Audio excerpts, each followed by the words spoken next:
وقت بخیر خانم ها آقایون، سلام عرض میکنم. اینم یه راهشه دیگه، چون هیچ ابزار دیگری دیگه در دسترس ما نیست برای عرض ادب، مجبوریم اینجوری خدمتتون برسیم.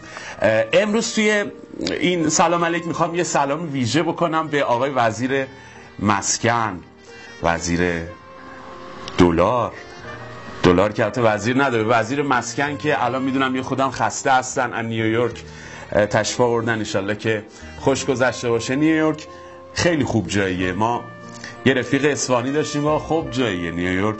حیف که ویزا نمیدن، آدم باید وزیر باشه، وکیل باشه که ویزا نیویورک بدن.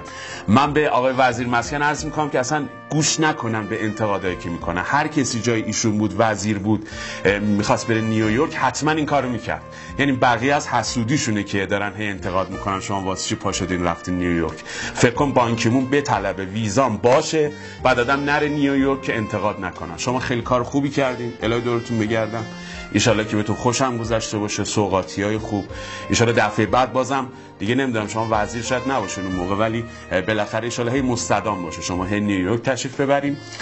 میدونم که الان دوران نقاهت رو سپری میکنیم، چون تصادف هم کرده بودین. خیلی سخته آقا تصادف. ما همون رفیق اصفهانیمون یه بارم تصادف کرده و میگه خیلی سخته وقتی تصادف میکنی بعدش هم میری نیویورک، خیلی با آدم سخت میگذره. فکر کن آدم نیویورک باشه مثلا کمرش هم درد بگیره، پاش هم درد بگیره. خیلی میدونم دوران سختی رو سپری کردیم، ولی فقط برای اینکه به خاطر مبارک وقتی تشریف آوردین ایران مستحضر باشه، یه زلزله کوچولویی یه چند وقت پیش گوشه از مملکت شد. بعد یه آقای خیلی نازنینی از هیئت دولت تشریف آوردن اونجا، گفتن آقا ما 2 ماهه اینجا رو میسازیم کپ نیویورک. گفت آب تو دل هیچ کی تکون نخوره، ما اینجا رو تصمیم گرفتیم مثلا خوشگل‌تر از اولش بسازیم، یه شهر خوشگل کنار ورزگان، اهر، هریس، اینا هیچ کی نگران نباشه. بعد اونطوری که یادش رفت، اومدن بعد درگیر همین ویزاهای نیویورک شدن، به کی ویزا دادن، به کی ندادن، کی بره، چی بخره، لیست سوغاتی، اینها مثل که فراموش کردن. این بنده خداها همینجوری اونجا موندن.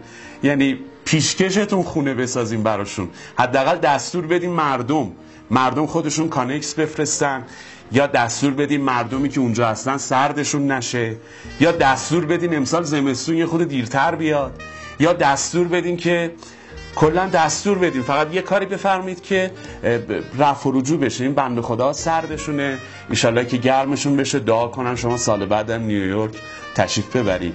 یادمون نره بهشون قول داده بودن 2 ماهه قرار اونجا خونه بسازن. الهی دورت بگردم، هنوز خاک برداری نکردن خیلی جاها. خاک عالم به سر من اگه بخوام که انتقاد و سیاه نمایی بکنم. فقط مسئله اینه که نیویورک تشریف آوردین یادتون نره که کلی بچه قد و نیم قد اونجا سردشونه.